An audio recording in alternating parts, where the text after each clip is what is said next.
ষষ্ঠ স্কন্ধ তৃতীয় অধ্যায় 14 এবং 15 শ্লোক থেকে আলোচনা। যমদূতদের প্রতি যমরাজের উপদেশ। যমরাজ ব্যক্ত করেছেন, এই জগতের সর্বসর্বা কিন্তু আমি নই,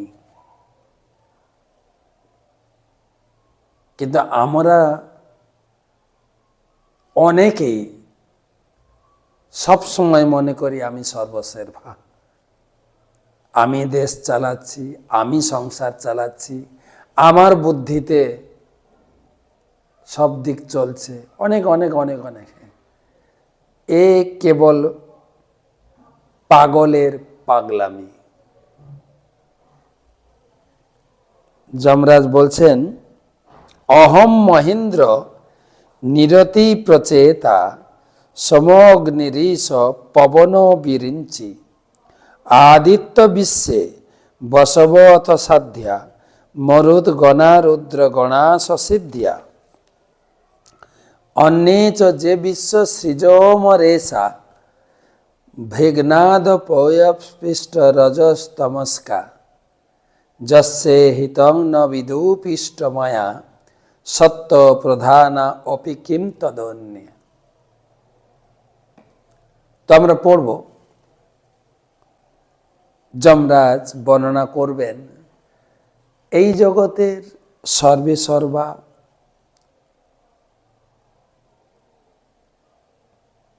পরম উপাসক, পরম পুরুষ, পরম নিয়ন্তা। আমরা শুনব যমরাজের লেকচার। প্রথমে গুরুপাদ পদ্মে প্রণাম নিবেদন করি। নমঃ বিষ্ণুপাদায় কৃষ্ণ পৃষ্ঠায় ভূতলে শ্রীমতে জয়পতাকা স্বামী নীতি নামিনে নম আচার্য পাদায় নিতাই কৃপা প্রদায়িনে গৌর কথা ধামধায়।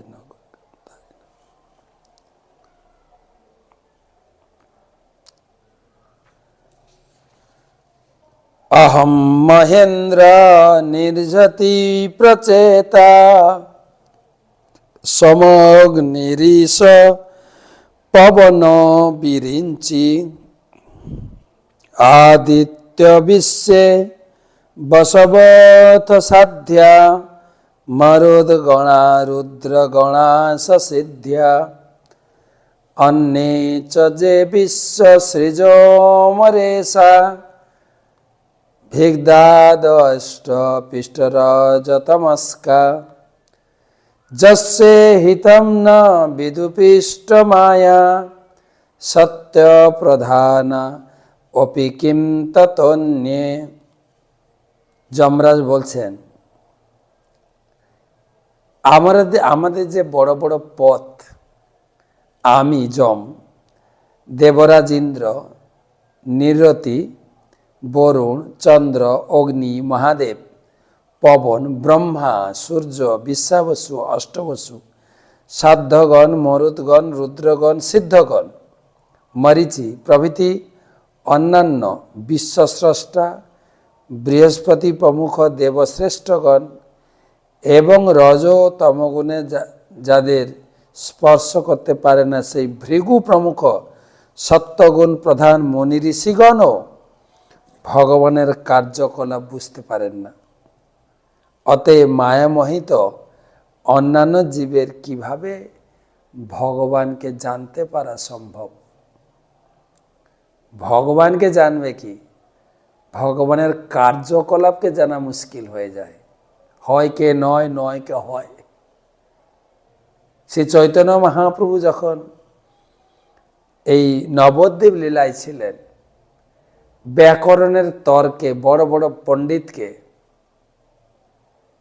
হার মানাতেন।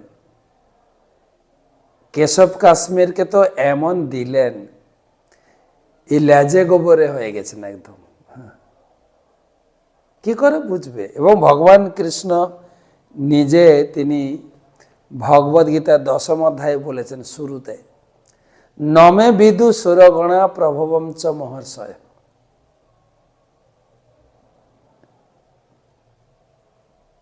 হে অর্জুন, বড় বড় ব্রহ্মর্ষি মহর্ষি মুনি ঋষিও আমাকে জানতে পারে না, দেবতারা জানতে পারে না। আমি আপনি তো তুচ্ছ বস্তু, তুচ্ছাতি তুচ্ছ। যমরাজ যমদূতদের সঙ্গে আমাদেরকেও বোঝানোর চেষ্টা করছেন যে ব্রহ্মা, মহাদেব, শিব, তেজিয়ান সূর্যদেব তারাও ভগবানকে ঠিক বুঝতে পারেন না। কুরুক্ষেত্রের মাঠে কৃষ্ণ ছিলেন সবার মাঝখানে। পাণ্ডবদের পক্ষে থেকে তিনি গাড়ির ড্রাইভারি, পাণ্ডবদের দূতের কাজ করেছেন। কতজন চিনতে পেরেছেন? সেই ভগবান যাকে বলা হয় ভগবান যা করে মঙ্গলের জন্য, এক কথায় আমরা যারা স্বীকার করি, সেই ভগবান তিনি কুরুক্ষেত্রের মাঠে কৌরব পাণ্ডবদের মধ্যে শান্তির প্রস্তাব নিয়ে হাজির হলেন। পাণ্ডবদের জ্যৈষ্ঠ ভ্রাতা যুধিষ্ঠির মহারাজ বললেন, কৃষ্ণ তুমি হচ্ছ হৃষিকেশ, তুমি পারবে কৌরবদেরকে বোঝাতে যে আমরা যুদ্ধ চাই না, শান্তি চাই। এই যুদ্ধ কেবল আত্মীয় স্বজনের মধ্যে প্রাণহানির আশঙ্কা দেখা দিচ্ছে। যুদ্ধ চাই না, শান্তি চাই। যুধিষ্ঠির মহারাজের বিশ্বাস এবং কৃষ্ণের উপরে ভরসা ছিল। আসলে ভরসা রাখাই উচিত, কিন্তু বাস্তবিক পক্ষে কৃষ্ণ নিজে চাইছিলেন না যে শান্তি হোক। তিনি তো এসেছিলেন পরিত্রাণায় সাধনা বিনাশায়স্য দুষ্কৃতা, দুষ্কৃতদের বিনাশ করবেন, তবে তার উপস্থিতি তো মঙ্গলজনক। এমনি মানুষ হানাহানি, কাটাকাটি, আত্মহত্যা অনেক কিছু আছে, সেটা মঙ্গল নয়। কিন্তু তিনি অসুর বিনাশ করবেন এবং জীবের মঙ্গল করবেন, সেই জন্য তিনি দর্শন দিয়েছেন এবং তার দর্শন মিথ্যা যাবে না। তাই তিনি ভগবদ গীতার জ্ঞানও শুনালেন। দেখেন, আমাদের লোকাচারে একটা কথা আছে, কিন্তু গীতা সংযুক্ত হয়ে দেহতে করলেই পরম গতি লাভ হবে। মৃত্যুর সময় সাধারণত আমাদের সনাতন ধর্মে, হিন্দু ধর্মে এটা গীতা বুকের উপরে রেখে দেওয়া হয়, গীতাটা মস্তকে ছুঁয়ে দেওয়া হয়। আর গীতা বক্তা কুরুক্ষেত্রের মাঠে দাঁড়িয়ে সবাইকে গীতা শোনালেন মৃত্যুর আগে। বলা যায় ভক্তি শাস্ত্রে কোর্স করিয়ে তবে সবাইকে এই জগৎ থেকে তিনি হত্যা করেছেন। সেটা তার হত্যা নয়, মুক্তি। মুক্তি। সবাই সরাসরি পরজীবনে ভগবত ধামে গেছেন। তো ভগবান কৃষ্ণ কুরুক্ষেত্রের মাঠে ছিলেন, কে বুঝতে পেরেছে? ভীষ্মাদি কয়েকজন মহান ব্যক্তিত্ব, যারা তাদের ভক্তির অর্ঘ্য দিয়ে ভগবান কৃষ্ণের চরণে পূজা অর্পণ করেছেন, তারা বুঝতে পেরেছিলেন।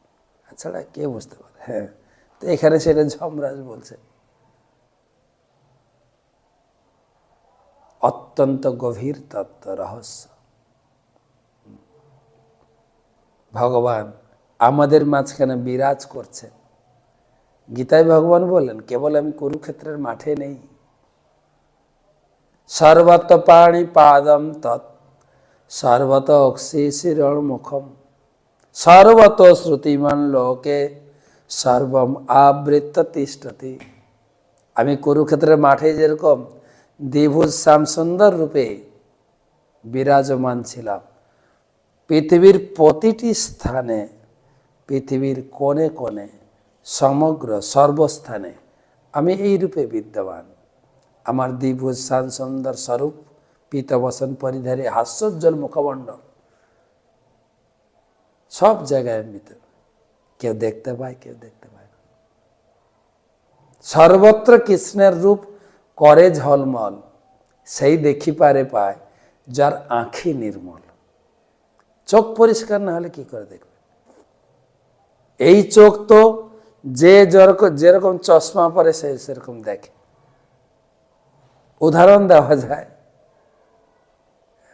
একজন ব্যক্তিকে, মনুন একজন মহিলা, যুবতী মহিলাকে দেখে সবাই একরকম দেখে না তো। কেউ দেখে কামিনী, কেউ দেখে স্নেহধন্যা কন্যা, কেউ দেখে মা, জগৎ জননী, মাতৃরূপী। ভিন্ন ভিন্ন দর্শন আছে। যে যেরকম স্নেহের চশমা পড়লে আসবে কন্যা, আর সম্মানের চশমা পড়লে হবে মাতা। ভোগ বাসনার কামের চশমা পড়লে হবে কামিনী চশমা। সেরকম আমাদের প্রেমের চশমা পড়তে হবে, তার ফলে ভগবানকে দেখা যাবে। এখানে বলছেন, আর সেটা অত্যন্ত দুর্লভ। লিস্ট করে দিয়েছেন, যাদের নাম লিস্টে আছে, উপর লিস্টে কোথায় ব্রহ্মা, শিব, ইন্দ্র, সূর্য, পবন, চন্দ্র, অগ্নি,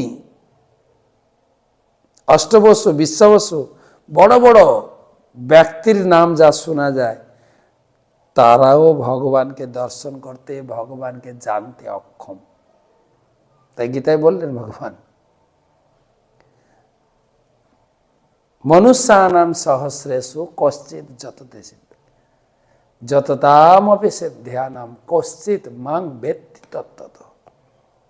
সহস্র সহস্র মনুষ্যের মধ্যে যারা যোগ, ধ্যান, তপস্যা নিজের জীবনকে সম্পূর্ণরূপে উৎসর্গ করেছেন ভগবানের কৃপায়, ভগবানকে জানতে পারে।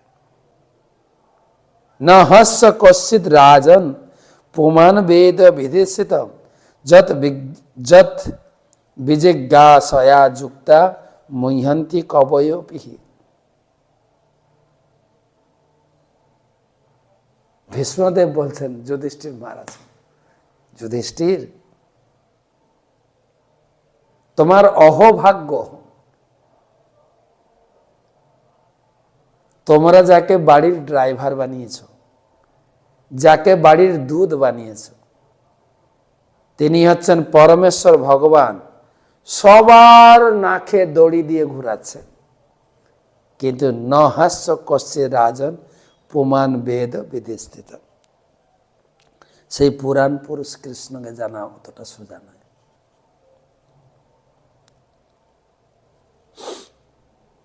তো লিস্ট দিলেন যমরাজ, এরা যদি জানতে না পারে, তোমরা যমদূত কি করে জানবে? জং বৈ ন গভীর মানসাসুভির, জং বৈ ন গভীর মনসাসুভির বা হৃদা গিরা বা সুভৃত বিচক্ষতে আত্মানমন্তর হৃদি সন্তম আত্মনাম চক্ষুর যথৈবা কৃতয়স্তত পরম। জং বৈ ন গভীর মনসাসুভির্বা হৃদা গিরা বাসু ভীত বিচক্ষতে আত্মানমন্তর হৃদি সন্তমাত্মানম চক্ষুর যথৈবা কৃতয়স্ততঃ পরম।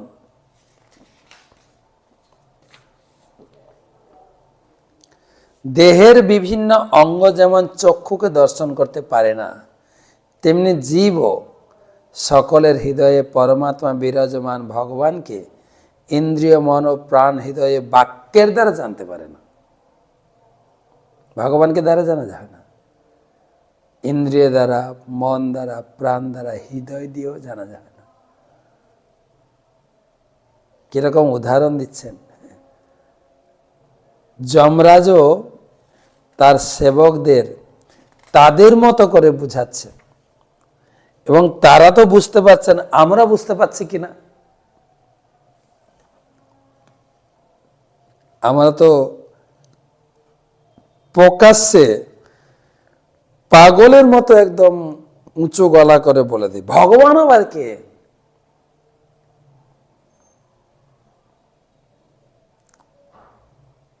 আমার ধর্মকর্মে অতটা বিশ্বাস নেই। যদি উত্তর দেয় তোমার বিশ্বাসের উপর কি ধর্ম প্রতিষ্ঠিত, না তো। ধর্ম তো ভগবানের আইন, তার আইনেই চলছে।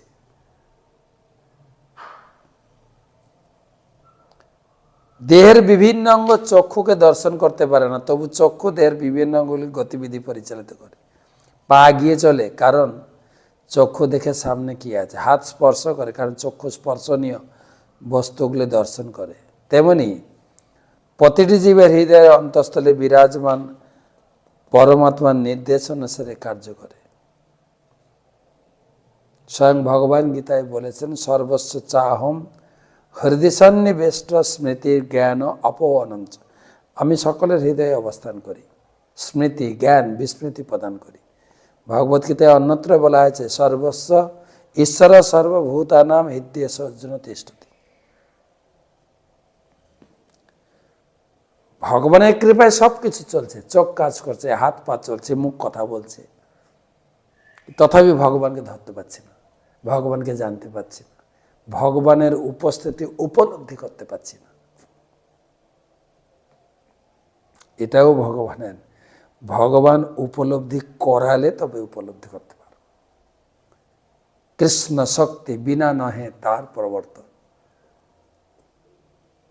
কৃষ্ণের কৃপা হলে, কৃষ্ণের শক্তি আরোপিত হলে কৃষ্ণ ভজন করা যাবে, নাহলে অসম্ভব।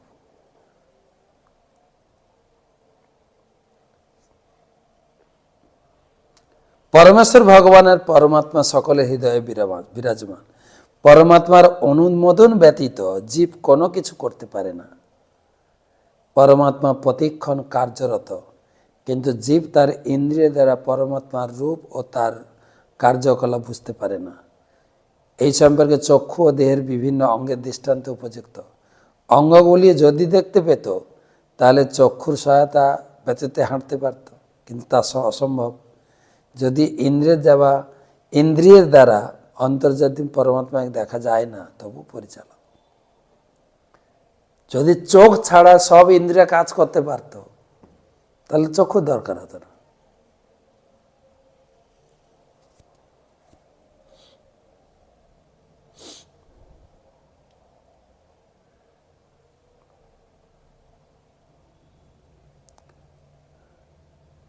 এই আলোচনা থেকে সকলের অনুভব করা উচিত, আমার এখতিয়ার কতটুকু। এখতিয়ারের বাইরে আমরা কখনো কখনো বলে বসি বা করে বসি।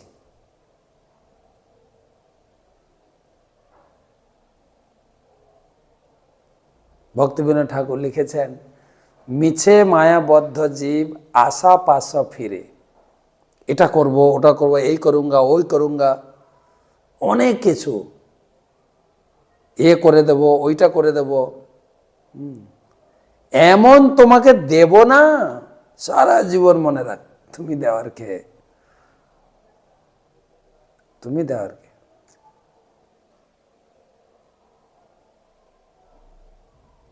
প্রত্যেকের নিজের এখতিয়ারের ভিতরে থাকলে ভালো। কখনো কখনো ভগবান একটু ঠেক দিয়ে দেন, যে কৃতকার্য অকৃতকার্য হয়ে যায়। যেটা হয়ে যাওয়ার কথা কাজ হয় না, অনেক প্রচেষ্টা করেও হয় না।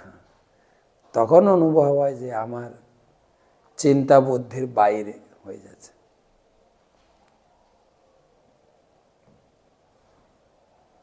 একবার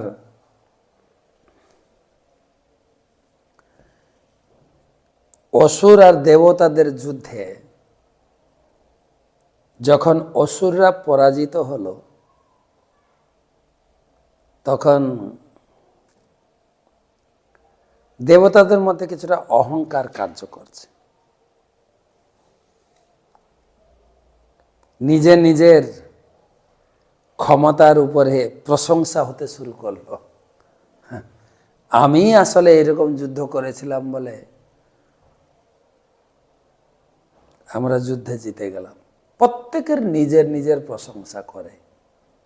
এটা জড়জগতের জীবের একটা,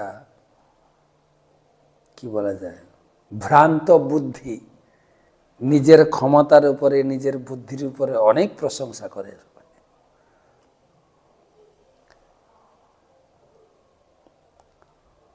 তাদের সেই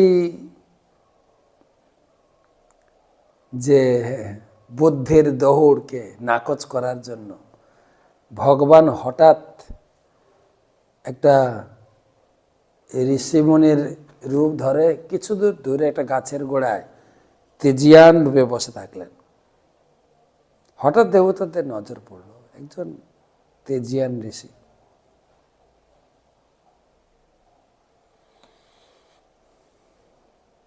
তাই ইন্দ্র একজনকে পাঠাচ্ছেন, অগ্নিদেবকে পাঠালেন না, প্রথমে পবনদেবকে পাঠালেন। পবনদেব গিয়ে সেই জ্যোতির্ময় ঋষিকে প্রণাম করেছেন। ঋষি জিজ্ঞাসা করছেন, আপনি কে, আপনার কি পরিচয়? তখন ঋষি বলছেন, আমি পবনদেব। বলে, আপনার কি ক্ষমতা? বলে, আমি আমার ঝড়ো হাওয়ার ধারা সব কিছু উড়িয়ে নিতে পারি। তাই নাকি? তাকে এক টুকরা ঘাস ফেলেছে, সে তো ভগবান স্বয়ং পরীক্ষা নিচ্ছে।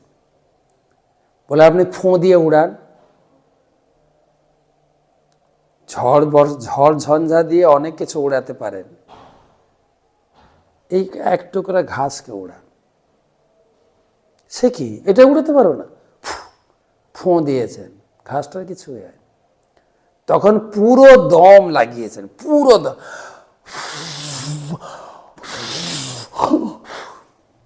কাজ হয় না। তখন ফাঁপড়ে পড়েছেন, খেয়ে আপনি। ফেরত গিয়ে বলছেন ইন্দ্রকে, আসলে নিজের অকৃতকার্যকে ঢাকা দিয়েছে। আমি ঠিক বুঝতে পারলাম না ব্যক্তিত্ব, ইনি কে। তখন অগ্নিদেবকে পাঠিয়েছে। অগ্নিদেব, আপনি যান, মহান ঋষি, জ্যোতির্ময় ঋষির পরিচয় নিয়ে আসুন। গিয়ে প্রণাম করেছেন, হাত জোড় করে বসেন, আপনার পরিচয় জানতে চাই। ঋষি বলছেন অগ্নিদেবকে, বলছে, আমি যে স্বর্গের অগ্নিদেব। আপনার ক্ষমতার দৌড়, আমি আগুন দ্বারা সব কিছু পুড়ে ছাই করে দিতে পারি মুহূর্তের মধ্যে।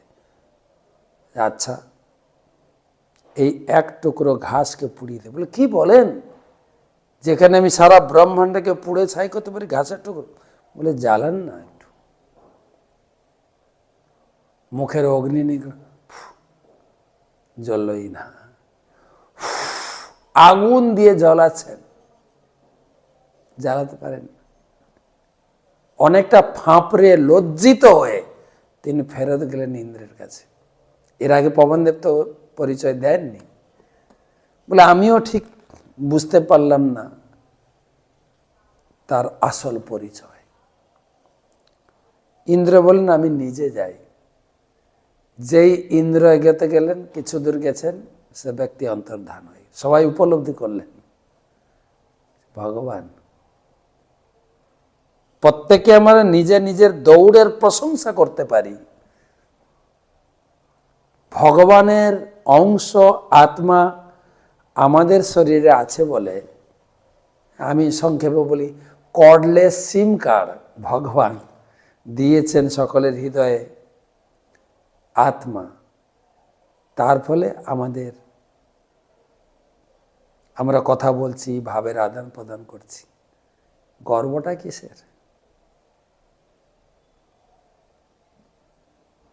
কুরুক্ষেত্রের মাঠে সঞ্জয় যখন বর্ণনা করছিলেন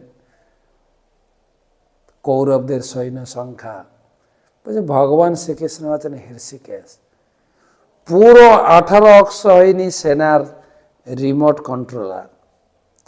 একবার যদি কৌরব পক্ষের সৈন্যদেরকে একটু প্যারালাইসিস করিয়ে দেন, তো অস্ত্র উঠিয়ে যুদ্ধ করতে পারবে না দৌড়ে পালাতে পারবে? বলুন।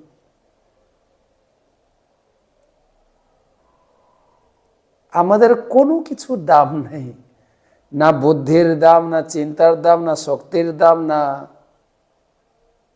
কিসের দাম। বলে ঘুম ভাঙলে পরের দিন সকাল, ঘুম ভাঙলে সকাল, ঘুম না ভাঙলে পরকাল। নিঃশ্বাসকে বিশ্বাস নাই।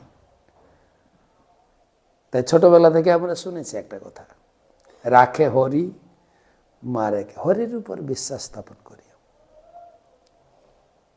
তাই ভাগবতম বিভিন্ন অ্যাঙ্গেল থেকে, কর্নার থেকে আমাদেরকে বুঝাচ্ছেন। যমরাজের লেকচার শোনো, যমদূতের লেকচার শোনো, বিষ্ণুদূতের লেকচার শোনো। অনেকের কথা শুনতে শুনতে শুনতে শুনতে আমি তাকে চোখে দেখিনি, তার গল্প শুনে তারে আমি অল্প অল্প ভালোবেসেছি। ভগবানের প্রতি ভালোবাসা বাড়বে। ভগবানের সম্বন্ধে বিভিন্ন ব্যক্তিত্ব থেকে শ্রবণ করতে হবে। তস্মাৎ তন্ত্রস্য হরের রধিষিত পরস্য মায়াধিপতের মহাত্মনঃ প্রায়েণ দূতা ইহ বৈ মনোহরা চরন্তি তদ্রূপ গুণ স্বভাবা। তস্মাৎ তন্ত্রস্য হরের ধিষিত পরস্য মায়াধিপতে মহাত্মনঃ প্রায়েণ দূতা ইহ বৈ মনোহরা চরন্তি তদ্রূপ গুণ স্বভাবা।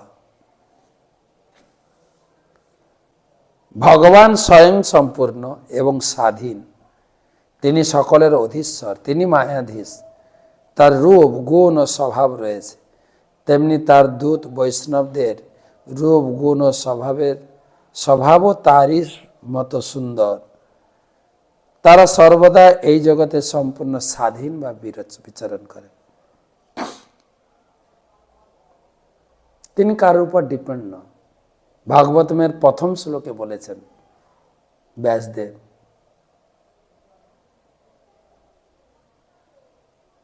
তিনি বলছেন যে অভিজ্ঞ সরাট তেনে হৃদয় আদি কবয়ে মুহ্যন্তি যৎসুর। সৃষ্টি স্থিতি প্রলয় সাধন শক্তি রেখা, তিনি সবকিছুর স্বাধীন। আমাদের এই জগতে সৃষ্টি করতে গেলে পুরুষ হলে স্ত্রীর দরকার।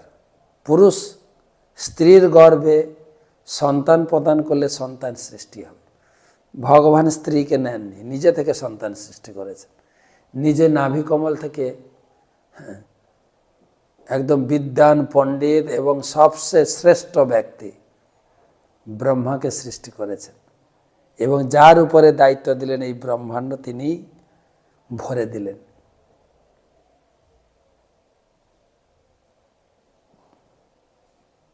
তিনি স্বাধীন।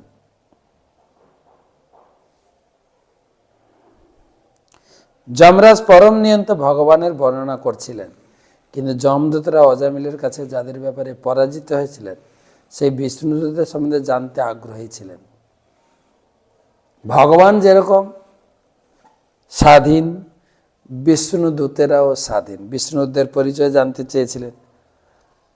যমরাজ তাই উল্লেখ করেছেন বিষ্ণুদূতের দৈহিক অবয়ব, দিব্য গুণ, স্বভাব ভগবানের মতোই।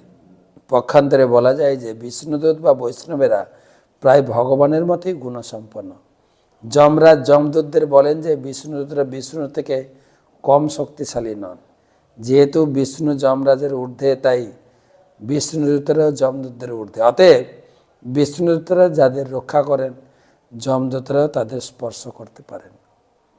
ভগবান যেরকম সর্বশক্তিমান, তার দূতেরাও ভগবানের শক্তিতে শক্তিমান। তারাও কাউকে রক্ষা করতে পারেন, কাউকে নষ্ট করতে পারেন। ভগবান তার ভক্তদেরকেও বিশেষ করে বিষ্ণুদের সেই শক্তি প্রদান করেছেন। যাই হোক, আমরা 17 পর্যন্ত শ্লোক পড়লাম। নিত্যানন্দ প্রভুর কথা একটু বলি। আমাদের যে সিরিজ চলছে জগাই মাধের উদ্ধার, আমরা নিত্যানন্দ পাদদোক পড়েছি, নিত্যানন্দ প্রভুর কৌপিন গ্রহণ, সন্দেশ ভক্ষণ পড়েছি, এবারে জগাই মাধের উদ্ধার। মহাপ্রভু তিনি প্রথম প্রচার কার্য নিত্যানন্দ প্রভু ও হরিদাসকে দিয়ে শুরু করলেন। প্রথমে নিত্যানন্দ চরণ প্রণাম জানাই। নিত্যানন্দ নমস্তভ্যম প্রেমানন্দ প্রদায়তে কলৌ কল্মশনাশয় জন্মভাপতয়ে নমঃ। শোন শোন নিত্যানন্দ শোন হরিদাস, সর্বত্র আমার আজ্ঞা করহ প্রকাশ। প্রতি ঘরে ঘরে গিয়া কর এই ভিক্ষা, বল কৃষ্ণ ভজ কৃষ্ণ কর কৃষ্ণ শিক্ষা। ইহা বই আর না বলিবা বলাইবা, দেবাবসানে আসি আমারে কহিবা।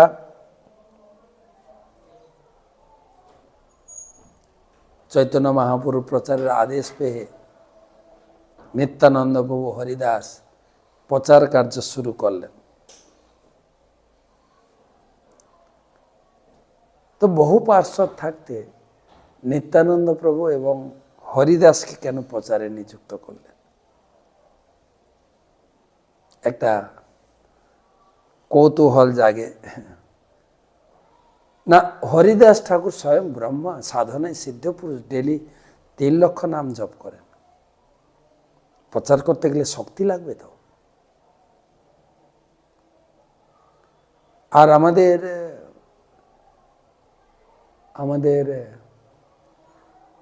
3 প্রকার ভক্তের একটা স্তর দেওয়া হয়েছে না। কনিষ্ঠ ভক্ত, যে সবে হরিনাম করা শুরু করেছে, মধ্যম যে নিরন্তর হরিনাম করে, আর উত্তম যাকে দর্শন করলে মুখে আইসে কৃষ্ণ নাম।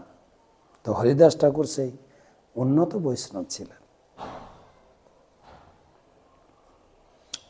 আর নিত্যানন্দ প্রভু তো প্রেমানন্দ দানকারী, তিনি হচ্ছেন দাতা, লোকদের প্রেমানন্দ দানে ধন্য করবেন। তাই গৌরাঙ্গ মহাপুর আশীর্বাদ নিয়ে 2 জন প্রচারে বের হলেন, নিত্যানন্দ এবং হরিদাস। আজ্ঞা পাই 2 জনে বুলে ঘরে ঘরে, বলো কৃষ্ণ গাও কৃষ্ণ ভজহ কৃষ্ণ রে। কৃষ্ণ প্রাণ কৃষ্ণ ধন কৃষ্ণ সে জীবন, হেন কৃষ্ণ বলো ভাই হই এক মন। সবাই কৃষ্ণ ভজনা করো, সবার বাড়ি বাড়ি বাড়ি বাড়ি প্রচার করছে। এই মত নদিয়ায় প্রতি ঘরে ঘরে, বলিয়া বেড়ান 2 জগত ঈশ্বরে। দোহান সন্ন্যাসী বেশ যান ঘরে ঘরে, ইথে ব্যথে আসি ভিক্ষা নিমন্ত্রণ করে। নিত্যানন্দ হরিদাস বলে এই ভিক্ষা, কৃষ্ণ বলো কৃষ্ণ ভজ কর কৃষ্ণ শিক্ষা। এই বলো বলি জয়ী জন চলি যায়, যে জন যে হয় সুজন সেই বড় সুখ পায়। অপরূপ শুনিদ লোক 2 জন মুখে, নানা জনে নানা কথা কেহ নানা সুখে। হ্যাঁ, যারা সুজন, যারা ভক্ত প্রাণ, তারা খুব প্রশংসা করে, বাহ বাহ। কিন্তু যারা দুর্জন, তারা বিপরীত ভাবে নেয় সবকিছু। কেউ বলছে তোমরা নিজেরা মন্ত্র দোষে পাগল, আর আমাদের পাগলামি করতে এসছো। আর যারা মহাপ্রভু সেই দ্বার রুদ্ধ করে হরিনাম কীর্তন করতেন, তারা কি বলতো? ভব্য ভব্য লোক সব হইল পাগল, নিমাই পণ্ডিত নষ্ট করিল সকল। কেহ বলে 2 জন কিবা চোর চোর, ছলা করি চর্চিয়া বুলে ঘরে ঘর। এমত কপ প্রকট করে কেনে করিব সুজনে, আর বার আইলে ধরি লইব দেয়ানে। এই একটা নিতাইর কি বলে নিমাইয়ের একটা আলাদা কাজ মনে হয়। কি কি হচ্ছে এটা? আচ্ছা করে পিটুনি দেওয়া উচিত এদের।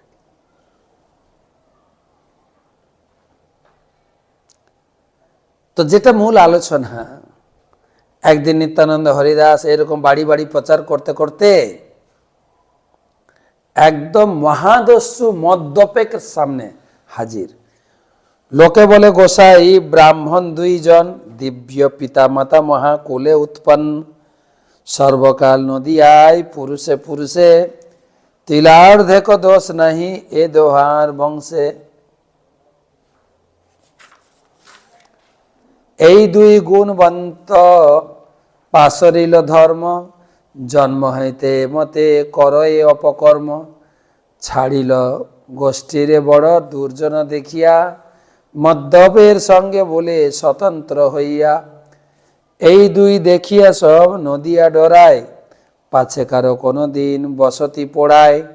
হেন পাপ যাহা না করে দুইজন, ডাকা চুরি মদ্য মাংস করে ভোজন।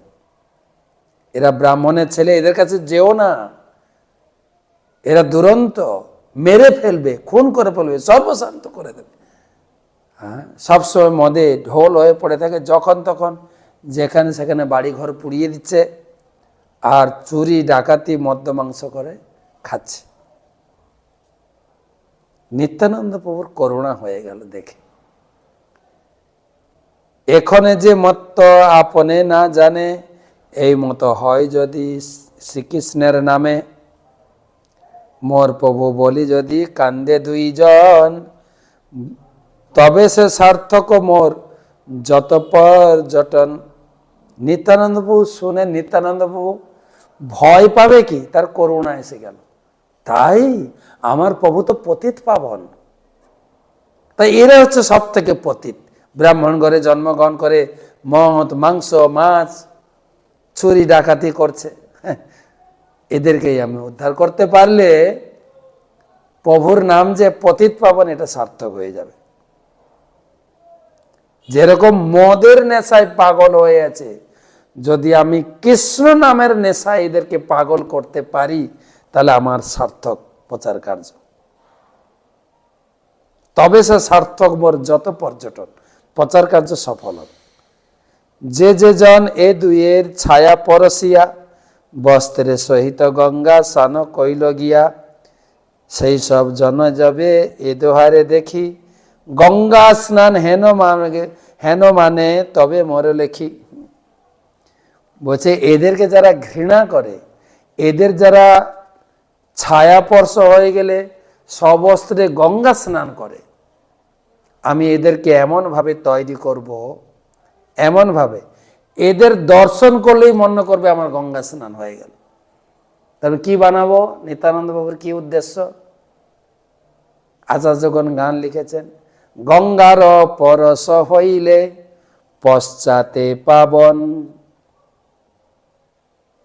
তোমার দর্শনে মোর। বৈষ্ণব দর্শনের যতটা ফল হবে, গঙ্গাতে ডুবলে ততটা ফল।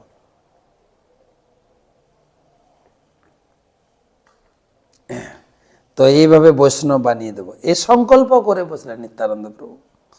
তবে আমি চৈতন্যের দাস।